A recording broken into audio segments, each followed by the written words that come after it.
Mbote mingi bande ko balandi kana qu'une télévision bino nyoso bolinga émission sur terrain kande to ebisa bino émission sur terrain eza mingi kolanda ba imboka nyonso bazami na vie province ya Kinshasa et pourquoi pas na libanda ya vie province ya Kinshasa. Bon le quoi tozana na kin awa tozoko ba toujours ko sa no musala na Kinshasa awa lelo sur terrain et comme on a bongo député provincial élu ya commune ya Kalamu.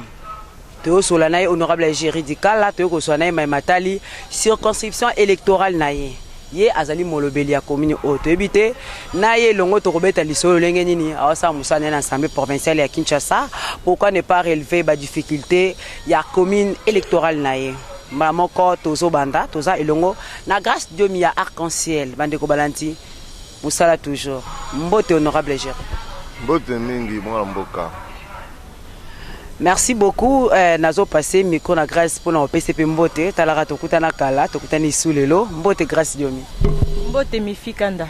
Voilà, nous passons directement na masolo et l'on a honorable topé échange na honorable Égérie. Honorable Égérie toye awa si terrain to moni au vandi na mabanga mais avant tout to boy hein. Au pesa so attitude mobe ya bien. Te biso toye to beta lisolo, to beta lisolo ya commune na yo. Betapson dans l'isolo des angoyo dans l'Assemblée provinciale à Kinshasa. Mais avant tout, à se présenter dans Bandeko Balantipo, tout le monde ne lui connaît pas. On a habité ceux qui ont un honorable, j'ai tombé sur Vananda, couteau dans internet ou yebiété. Mais à Wande Tonto Baki honorable Égérie, abîmé la wapi. La partie politique nini. L'isolo nini peut m'accassiner mais mais le a comme député provincial et tout écouter avec l'Ikwa Libanga.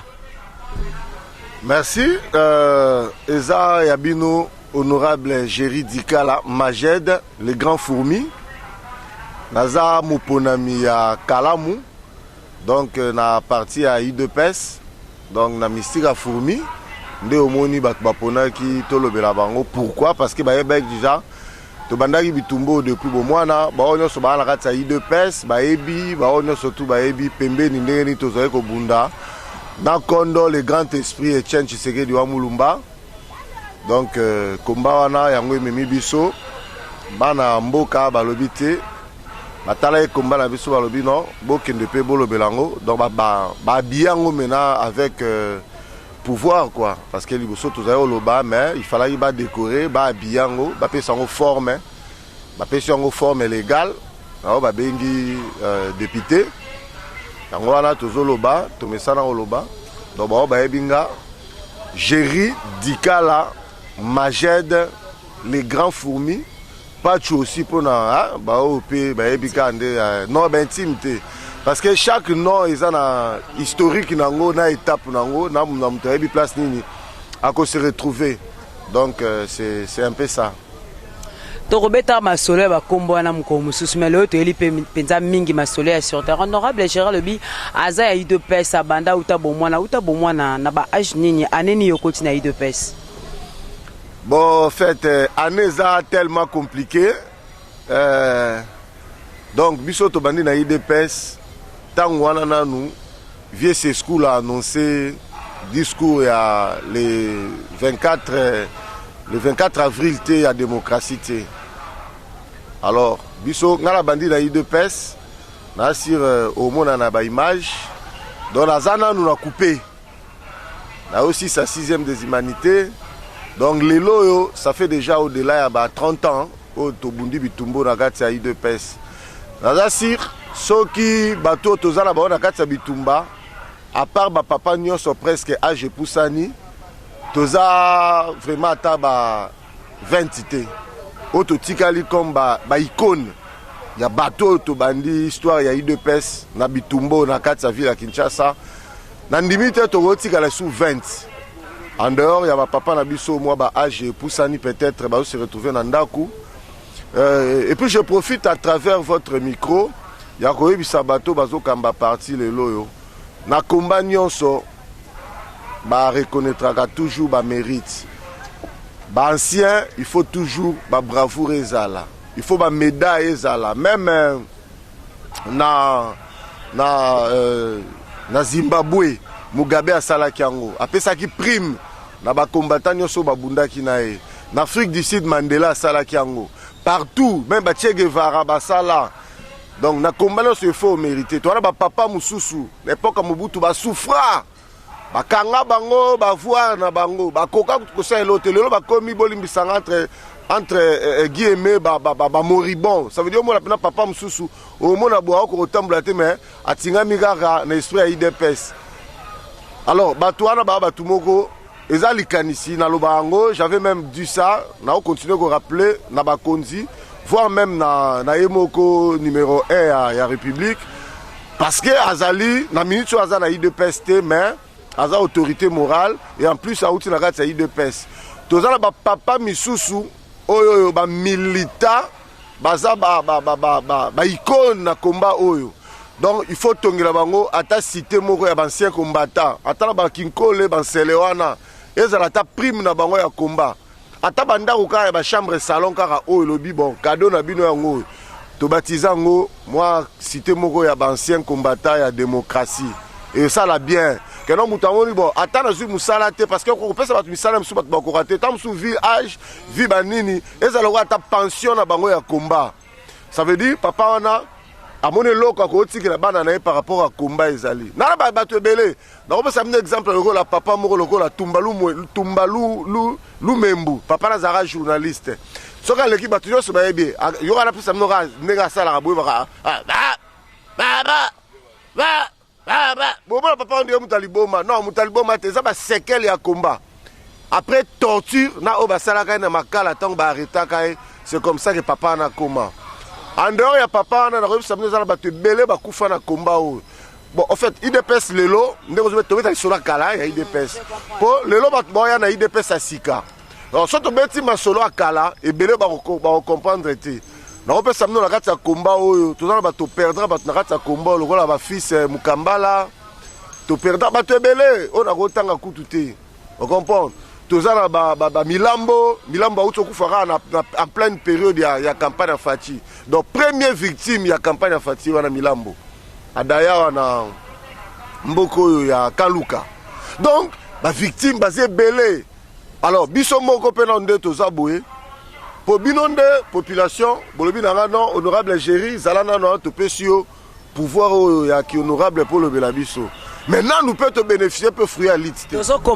Voilà, nous peut te bénéficier peu fruit à l'ité. Mais tozo tala kaka to lobi bon to tala place ni bali. Mais alors na ba kando tozo mona siko na terrain. To comme honorable yo lingo anticiper. C'est la biso to tuna yo. J'arrive. Maman, nous mona colère au biso to za nango. Et ali colère ya kotala teke mutukingandi non. Ya colère ya combat. Donc so na tali ndenge to risquer ba vie. Parce que nga pena bon moinanga mobimba eleki na combat. Donc so to tala baningo ba kwei na ba champ de bataille banini. Na peso l'isolo mo muke actuel chef de l'État le 30 juin 2005 ngai ye to zaka 5 donc biso nyonso ba membre famille ba beta biso masasi bo abu portant na avenue oyo ya église ya louange na Kasavubois le 30 juin oyo tout s'arrête. Donc batou ba ebi solo na to zalaka ngai chef de l'État Patrick Kapompa Salif Tshisekedi jour ngo to zalaka na Kovo Ingila. Donc ezwa 3 ba membres ya famille wana masasi ezala mwana na Laetitia azwa masasi le 30 juin 2005 oyo tout s'arrête. Ezana Koko ya Laetitia azwa masasi ezana grand frère Laetitia 3 personnes bazwa masasi na kati ndako wana to kota to sota to batama ba bomba biso to sauter ba fenêtre to bimi na chambre chef de l'État kutu à cette époque pendant que samno gaza grand combattant adinda kutu na kati ya Abascour ya liboto alors Abascour ya ndaka basoso poulaye adinda na kati to tombola to sota ba mil to kima parce que ezana mwana mboka moko alobaki non oh nyonso ko bima mukolo wana ba kobeta masasi alors na kati ba combat biso to bima to defia nzele zalaka ya koleka te inda to bima to defia to lobi pona Congo to kenango tina suka. Donc sur la mando beta ba histoire to ça ta ba page. Voilà vraiment. Donc 2011 boye bien combat to bundaki na Etienne. Donc bah c'est quel monsieur toi andolo ba musuba ko bandolela. Donc passe ba imbo ba comprendre honorable Géry. Bo comprendre honorable Géry azo kanisa ba combat ba bunda na kati ya IDPS. Voilà. Aujourd'hui ça il est député provincial. Honorable Toye ba na assemblée provinciale ya Kinshasa Musala Yokenda. Bon, Assemblée provinciale à Kinshasa, Moussala Togenda Kosala, franchement, Nabiso Moko, Tozo Yebango Lissousouté.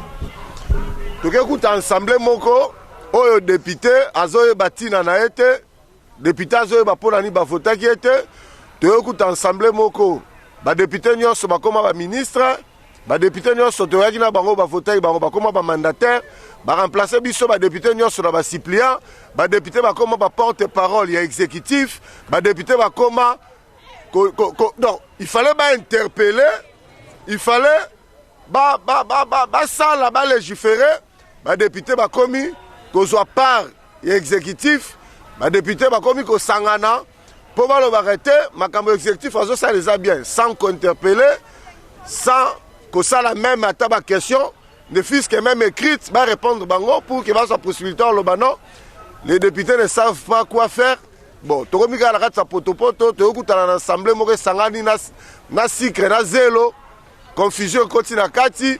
Et ça a les députés provinciaux, il y a Kinshasa, surtout Kinshasa. Alors, biso tout le monde, sur la carte à Saki Moko, choix exacté, Talagara, zélo, na sikre, bon, na carte à Ti, tu vas me la kaka. Mais, tu as choix. Honorable, depuis le Pokoma Eli, et là on y yo sali. Bon, na habité sur l'ingelo, ni na sala. Nasir boyebi bitumba na biso bien o balandaka. Parmi les attributions à député, tu as trois caractéristiques, en fait, trois principaux travaux qu'un député a au sala. Tu as temps à légiférer, tu as temps à contrôler, et puis tu as temps à voter budget. En dehors, il y a tu as la haute bengi. Les vacances parlementaires, nous avons tout ça en descente. Je crois que tant que nous sommes au Sali, le fait déjà que nous avons ils ont mort qu'on a 4 attributions. Ça veut dire qu'on a interpellé l'exécutif. Mais on a interpellé l'exécutif comme la TV. Oui, tu as commis bitumba oyo pour que la population comprenne maintenant qui est qui. Parce que la 4 ensemble, il y a par exemple, moi, je suis Mike Mukebai. Tous en a 4, il y a union sacrée. Union sacrée, on a tout ça là qui a pour accompagner l'action du chef de l'État. Pour accompagner l'action du chef de l'État, ils ont été là, ils ont été là, la balabala, le banderole, le comique, pour accompagner le chef de l'État, non. Pour accompagner le chef de l'État, ils ont soit anti-valeur. Makambo no soto décrire qui lobby. Auto boya qui lobby, que le moi la mboka, tout ça là yango boyete, tout ça là yango boy. C'est ça c'est qu'on appelle pour accompagner le chef de l'État. Les autres qui ont chef de l'État, non, au moins, Mikolo Nozabo, ils ont tellement qui toquent, ils ont ngambé, ils ont tambour, ils ont la démarche. Il y a des gens qui ont accompagné le chef de l'État. Qui ont accompagné le chef de l'État, ils ont accompagné le chef de l'État. Ils ont accompagné le chef de l'État. Ils ont accompagné le chef de l'État. Misala on les a misala il y a 3 semaines, il y a 1 mois, il y a 2 mois, balobi na bakosala on a 24 mois, na 12 mois. Il y a un qui accompagné le chef de l'État. Quand il y a un chef de l'État, tala na quartier na biso. Comprendre? C'est ça, c'est le pouvoir où on a biso, ba député. Dans le tala na quartier na ngai, na commune na ngai, na circonscription na ngai. Tous la difficulté telle. Il y a un qui pengi biso ba porte-parole à la population. Ça veut dire ba trouver que na canal na nga maloba na bango ekokoma na acquis des droits. Na canal na ngai na kobengisa mutu ya exécutif ton ministre ton ni na na tale siko ça la wana bien te. Que faire? Yango wana ko accompagner. Yango wana nde tout ça qui union sacrée. Tant on a ça la boye, je fais déjà l'interpellation. En réalité, ça devrait se faire. On doit interpeller acquis des droits. Il vient à l'Assemblée, on lui pose des questions. S'il sera à la hauteur, s'il sera à mesure. Parce que des fois, bango peut pas cause la difficulté sur l'auto pakala kutani na yango. Mais tant que tu as eu temps, il y a qu'à échanger sur les normes. Comment on les saura? Mais il faut tomber débat pourquoi ça quitter. Nani a censé à ça. C'est comme ça, Ndeokomona. Tous les latés, mbongo ebimi, ba détourner, ba kangi mutuana. Il y a des calculs simples. Il y a des calculs simples. Chef de l'État, il faut aller. Le chef de l'État, il faut aller. Il y a des machines. Dans le lobby A, il y a 25 ans. Nous avons 55 millions de dollars. Nous avons 100 millions de dollars. mais la moni ouverture moga boba pesinga mbongo moko ya l'état 100 millions de dollars. Maman, mutuana calcula lobi na yibi na 100 millions ba okanganga na odie boloko na osongisa msusu 40 millions ou bien 2 millions ou bien 50 millions atika na 50 millions na boloko ba 20 ans. Déjà ndenge to aboyala mutu muso robeta 20 ans aussi ma 50 millions te. Yé pas yebi que non akene cachot. Après 20 ans, Obima, on a 50 millions. Il y a un makala, mais on finance des activités de Salam Libanda. On a makala, mais on a ordonnance. On a makala, on a chantier. Pourquoi? Parce que assis à Kata, maman na ebolo. On se comprend. Alors, tout éviter, tout comme à un niveau, tout anticiper les choses. Nous sommes en Afrique du Sud. On a période de la Coupe du Monde. La période de la Coupe du Monde en Afrique du Sud, na ebisio niveau bazo tonga banzela, niveau bazo tonga ville. Tu n'as pas l'idée. Donc nzela neti boy, o ezanzela oyo. Soki bo leki boy, bo zongi, bo kuti basili ici. On comprend là? Donc eza banzela to ba samno durée d'exécution 24 mois. Non. Maman 24 mois ça 2 ans. 2 ans on est Neti ya nzela o ezanzela nini? Bongolo Kimwenza. Ah toi la croisement Bongolo Kimwenza. Na si bo mona. Donc, si tu bientôt tout le monde est en Kinsuka, pour te faire la carte, on comprend la confusion, on va te faire Bongolo Kimwenza. Et puis, la date, c'est le 17 août 2021. Donc, pour te mission Kala, Kosi, Kounesie, Sila, non. On comprend là. Alors, Banzela Oyo, ceux qui battent Oyo, Baza serré à Kosalango. Et Anzele Kosala, pas même un mois. Et puis, il faut que dans le moment où tu es Congo et Zali Lokola, va travailler au Lokola, tu as organiser compétition. Ça veut dire qu'il faut nuit et jour, les gens sont en train de faire. Ça veut dire que ceux qui diraient d'exécution à travaux, les avis prévus pour 3 mois.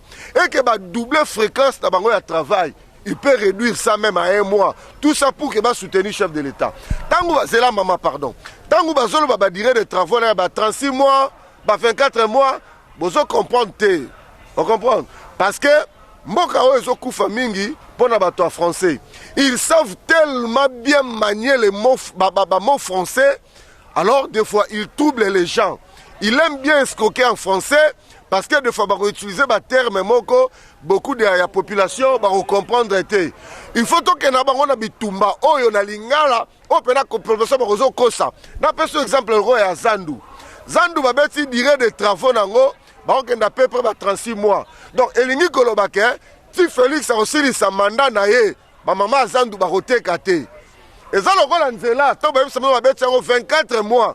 Elingi Kolobake, tant que 24 mois, Elingi Kolobake 2 ans. On comprend. Mais sur même chose 2 ans, on a 2 ans déjà, mandat Fatché vidé. Elingi Kolobake, non, si Fatché a vidé mandat, Nzela oyo aussi la té. Donc, le chef de l'État, Banzela ne soit pas lancement. Si mandat na oyo aussi là, Banzela on est aussi la té. Mais on va nous et qu'on a un slogan pour bailler bisaka yo que to si to lancer. Yango no besoin sabno to lancer Nzela elengesa. To lancer Nzela Mombele. To lancer Nzela qui quitte. Problème la biso za ko lancer té. Eza ko sala Nzela. Mutoro bisayo mais non, balingi ngaite. Nasali Kimwenza, Nasali Elengesa, Banda Congo, félicitations au salité, au sali lancement des travaux. On appelle faire, c'est ce que tu as déjà fait. Na 2 ans au Sali, attends Zela Moro na ville à Kinshasa et Salamité. Et pour information, moi le peu que j'avais appris dans mathématiques, si tu ajoutes un nombre entre 2 membres, l'équation ne change pas. Ça revient au même si tu retranches un nombre entre 2 membres, l'équation aussi ne change pas. Yo lobi au lancé Elengesa, au lancé Kikwiti, au lancé Mombele. Maintenant, d'accord, félicitations, bravo. Maintenant, au Koti, combien c'est Koufi na Simanao? Oh, yo Koutake Koufi combien? Tu peux appeler lancement ou bien avancement. Si tu as 10, tu ajoutes 2. Mais yo tu as 10. 7 c'est Koufi, tu ajoutes 3. Qu'est-ce que tu as fait mathématiquement parlant? Yebisanga le lobby notre landanga l'émission Oyo. Nana Robert Atolo na commune na ya Zali parce que ici moi je parle de Kalamu. Oyo Zali mabelo e bimisangai. Na o parler na Funa, mabele na nga. Boye bisanga nani na commune na bango aza na nzela. Na Kisasa oyoyo. Banzela oyoyo ezo tambola ezali kaka boulevard. Yango yo kaki même batu ba oleka na TV ba lobby tant que président Jean-Marc alobi bato baleki ba yekolo ba oh non nzela boulevard soukati souka eza na minda mais non ngala bengaka boulevard ezali décoration basala pour okosaka chef de l'état parce que chef de l'état utaka na OIA abimi boulevard à quel aéroport on comprend chef de l'état il faut ayaka ye moka tala reto donc population ce chef de l'état zotambula to yaka oyambe ebele te po tant que to yambi ebele ba na ba drapele ba banderole et zipi sima aomona sima te boyaka to yaka sous ebele te po tant que zotambula amonaka ye moko. On comprend? Parce que tu t'imagines, Moutoulogo là, Jean-Marc Kaboun, il se permet, vice-président d'une grande institution de la République, auquel cette institution qui avait légiféré pour que l'Assemblée n'a pas là. Elle va légiférer qui bangonde va pesa ki biso attribution tozana yango bangonde va salaki séparation parce que l'Assemblée nationale ba koki ko légiférer pe que ba réduire biso ba certaines prérogatives. Parce que je suis tous incapable, tous une incapacité, il y a aussi la X to Y. Bango moko, na kokis ya ba député national, ba tamboli, ba lobby, makambo ba moni. Pourquoi eza kokis ya ba député national? Mais il y a Kinshasa. Bazala na Kinshasa, ils ont été élus ndenge moko na biso. Ils ont été les Ndengamaronabiso, même circonscription la bango, même circonscription électorale la biso. Yo koye bisangai, Moutoulogo la Eliezer. Alobi ke Kinshasa za full. Eliezer la Kinshasa te na sima na ya ebite ngamo na full. Mwana mboka lokola Jean-Marc Kabound. Tango alobi ke Kinshasa za na full na koto full koto. Est-ce qu'azo chola Kinshasa? Azana souci elongwa. To fonda na ville ezali bien asseni. Tu vois? Et en plus mais si on a tant que lobby au lieu de capitaliser en lobby et le comme toi lobby est important yo les qui sur la TV pour na ko finga ko critiquer on comprend il faut to capitaliser ya moment to fandi boye objectif na biso zali ko aider chef c'est ça ce qu'on appelle ko aider chef on comprend c'est ça ce que nous appelons ko aider chef ezali ko ebisa chef place auto zali faible to remonter pente chef quand on a moni ça marche, tu améliorer les sous. Au risque que tout ça a marqué les pas sur place. Honorable, on a comprendre yo. Donc ville à Kinshasa ils ont mal géré. Na nenga comprendre ngaité. Na nenga makambo ezo tambula. S'il faut rester dans cadre de ville à Kinshasa ils allaient mal gérer. Mal gérer pourquoi? Parce que place to fandi. C'est ça ce qu'on appelle la gestion. Tant que mbongo bimi pour ba sala boy. Et que ba salité. Bien géré. Ici nous sommes sur le terrain. Parlez-moi que ça c'est ce qu'on appelle bien géré. À part awa wapi lisusu na commune na yo na circonscription électorale na yo wapi lisusu eza na kokos. Mama na lobi na yo soki eza na bato yo bakokaki kobeta tolo na ba commune na bango à part Gombe eza commune na Kalamu. Commune à Kalamu depuis ba Belge ezali commune la plus urbanisée de la capitale. Matonge, ils ont asphalté partout. En fait, je parle Ezalaki, hein, parce que Siko Ezate. C'est la commune où il y avait plus l'urbanisme. C'est la commune la plus urbanisée. Donc, à part au moins Kimbangu, mais tous les quartiers, il y a commune, il y a Kalamu. Ezalaki asphalté. Donc, Nakotangelayo, Matonge Mobimba. Ezalaki asphalté, urbanisé, cadastré. Aujourd'hui, Yolo Nyonso, urbanisé, cadastré, macadamisé. Aujourd'hui, Kaouka, urbanisé, 20 mains en parlant, parce qu'on a 20 mains, après 2000, ils mettaient la beauté. Au moins, on a 20 mains. Imo Congo. Donc, Kalamu, ils ont combien de urbanisé. Dans la minute Loba, Kalamu, ils ont deux principaux routes. En attendant, il y a deux principaux. Je cite bien deux principaux. Parce que non, Victoire, Université, non. Moi, je parle de deux principaux. Pourquoi? Parce que Bongolo, Naki Mwenza, ils ont la colonne vertébrale. Yangonde et Sangisi, ils ont la donc structure Mogo, mère, ou Simbi, commune à Kalam. Parce que habitants à Yolo, il y a Matonge, il y a partout, passer par Kalam. Donc pour que de tout, presque tous les quartiers, les caca. Dans le binayo, Nzela ya Bongolo, Lambo. Nzela ya Kimwenzo Tofandiawa, Lambo. Victoire, Lambo. Donc Victoire Bandaye, Bandana Kwaya université, les cas Bibi Play, les cas na commune, les cas Kuna. Et en plus au-delà de ça, nalobi na yo na histoire ta place ina zaka fier ya commune na ngai yango mona obundela ngo to ramener yango mama eza na mutu moko te na mboka nyonso ya libanda pona azala na repère ya Kinshasa ya Congo il faut tangela ye combat ya Mohamed Ali soko silisi ko tangela combat ya Mohamed Ali il faut mettre li solo ya place Victoire. On comprend? Alors commune na ngai za commune historique. Au-delà ya makambo na zo bisayo eza commune epesa ki indépendance. On comprend? Au-delà ya wana na ministre commune nga ezali meilleur site touristique surtout pour la bandeko na biso ya diaspora. Okoki ko uta poto te soko ko lia ngulu akapela te. Alors tant que zo ko lia ngulu akapela, il faut toute la question okoleka nzela nini. C'est ça. Donc ba entraîne nyonso oye koti na kapela, oye koti na yolo, oye koti na kalamu ezati. Je vous dis, son koti kalamu à partir ya Bongolo na kwa ya Kasavubu, nzele ezate. Au koti kalamu à partir ya rond-point Victoire, nzele ezate. On comprend nga? Au côté li à partir ya Sony, au côté la dans le temps va entrer, au côté la partir ya Maya kalamu. Nzela moko wana etikali me okobima nango na kwa ya Victoire te. Batu bayaka bazonga nango il faut zonga nzela Victoire. Entrer monsieur ezaki ya stade du 20 mai. Bakanga. Obandi siko à partir ya stade du 20 place basali ba station wana. Po ozonga ti université ezaki na ba entrer ya quartier du 20 mai. Imo Congo nyonso ezaki asphalté. Donc okota ba venir wana ko bima oyobima université bakota ba cardinal Malula nyonso attaque accessibilité mo rezate. Ngai moko na propre frais na ngai. Nazwaki engagement ya korelie Kimwenza na université à travers ba venir nyonso eza na Kauka. Bana Kauka ba yebi. Na sali na relier ba venir dispensaire ba longo nyonso pour que et même batou. Tout ça là eza na ba base ya ba insécurité. Le longtemps ba ganga insécurité. Bana nyonso ba osala mobulu ya ba kuluna wana. Ayebi que place otozali atandenge nini jipe ekota te. Ezali ba foyer de tension, ezali ko entretenir déjà ba sécurité. Ça veut dire surtout bandi ko loba tellement ebelé. Alors na ebi tellement ba problème ya kalamu, na ko tangela yo yango moko. Ça date même pas longtemps. Na souci ka ya servir. Donc na bino awa na terrain ya Kamina.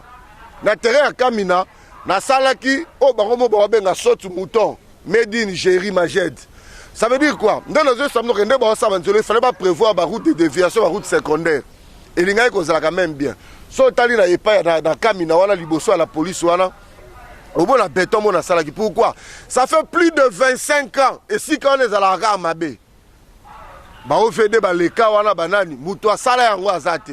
Bato ba meka ko tenter que ça les gens grand frère na biso jeune Kabongo, a meka na ba moyen na mais ça n'a pas tenu. On comprend? Mais biso to uti wana to sali yango. Kende ko tala travaux na sali wana na Kamina wana ba ko biso. O tout no lobi mais o bato ba sali ba japonais to ba coréen. On comprend? Ça veut dire dans le souci à Kosala. Ça ne revient pas dans l'attribution. Attribution à député à Kosala Nzelate, attribution à député à Samamonate. Mais nous sommes en train de le faire pour que tout aider qu'à chef de l'État. Parce que bateau bazon les grands temps bah ima. Bagolovani bah mais ba député to tinda kuna ba sala kanini.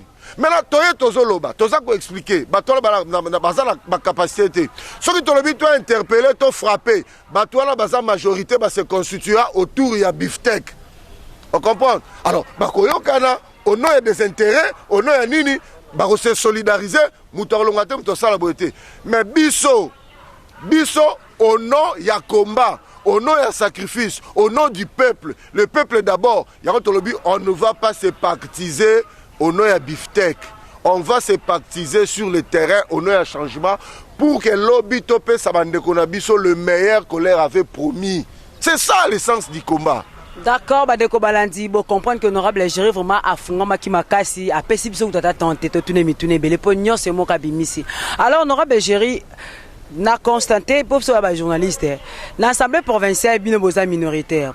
Par contre, Union sacrée dans l'Assemblée nationale ba majoritaire. Moi te que combat na bino bo lukawana et za la penza forte et puis ozo penser nini. Bon, ndé na ibsi bino même na Bible baloba yango botika matiti na mbuma ebote sika moko mokolo ya suka nde bakoyo bakokata bakozwa oyo bakotumba batumbi oyo tupe tokolia bino nde mutu botindaki biso na assemblée wana bino nde boyebi moko ya bato na biso botindaki oui eza na lingaka kopesa bato masesebele eloko wana mpe ezalaka mpasi mingi mpo na bino population ya botindaki biso ngai géri nakoki koya koyebisa bino tala difficulté zabo population par rapport à boto sala boye bokoyoka ngai te mais mutu wana akoya apesi bino maputa apesi bino mbongo parce que objectif c'est bango zaba mbongo ebela bika que population soit de pesi na bango mbongo a voter biso. C'est ça aussi notre difficulté. Tu vois? C'est ça aussi difficulté. Alors c'est à vous maintenant population. Boye bako distinguer. Et puis ce qui est bien aussi, nzambe na ba bobungisi na e. Aso sala ke batu wana bazo bima bango moko na poisa. Au moins la bango ba l'équipe na liboso a tembe. Nous babanda kaka na nous. Les restes on a bien bon complété. On a sacrifié jeunesse dans la mobimba pour na combat au Congo. Alors, naza na besoin de gagner. Na besoin de gagner et belé. Mais qu'on gagne nanga, ils allaient en terme à avoir été. Mais qu'on gagne nangai, ils allaient en terme à oyo tobunda qui to pesa. Je sais que chemin za moulaï. Chef de l'État ont balisé chemin. Parce que place au outil to kuti mboka na libulu. Il faut to bimisa to ramener on le fisc à niveau 0 afin payer décoller. Tu vois, mais il faut savoir ne fût-ce que proportionner hommage au mérite, comme on le dit. Je crois, et vous allez mal mingi, et vous allez pas signer reconnaissance, et vous allez gâteau même likolo. Ngai naza homme ya sacrifice. Ngai na biso on affronta ba moment difficile. Pe nazala ka molongi. Dans le bina bino biso so aujourd'hui défi à changer Kinshasa o. Sans moyen. To changer na biso sans moyen. Même maintenant balba biso ba pesa son bongo te. Nga géri sans moyen. C'est la volonté na changer Kinshasa. Nazo suki sabe pona ko sabino. Ba mikolo baloba boy. Et loko nyonso ba pesio na pété. Oboyi kozwa. Mukolo kozana ngo besoin. Okozwa yango na kolela. Donc to profiter de loko ba pesa so na pété. To sala yango. Enfin tant que to zango besoin to zo yango pe na pété. To lukate to komo zo yango na mai na miso. Merci beaucoup. Voilà, merci beaucoup, honorable Géry Dikala. Merci, Tebike. Tant de moutoué, Katibso, parce que la télévision, c'est le temps aussi. Torozonga Kambala Simato Solaso, Eza Soukate, Pona Léone Tosukisi, Abande Kobandikana, une télévision, Binomo Bolandi, population qui nous a témoin, honorable Géry Dikala, à lobby. Merci, David Obanso. Outi Kamalam.